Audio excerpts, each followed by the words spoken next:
В период выходных и нерабочих праздничных дней при правительстве Ингушетии работает оперативный штаб. Звонки принимают круглосуточно. Обращения граждан обрабатываются представителями Министерства энергетики и ЖКХ республики, а также ресурсоснабжающих организаций.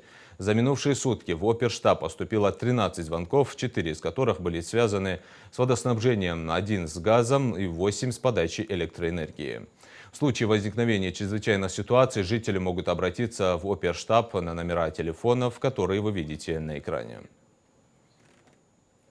В оперативный штаб входят все представители ресурсоснабжающих организаций: газ, вода и электроэнергия.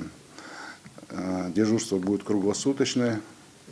Значит, Министерство энергетики и ЖКХ представители будут постоянно контролировать работу оперативного штаба. На каждый вопрос заведен журнал, где будут отмечаться аварийные ситуации, когда, во сколько, что было.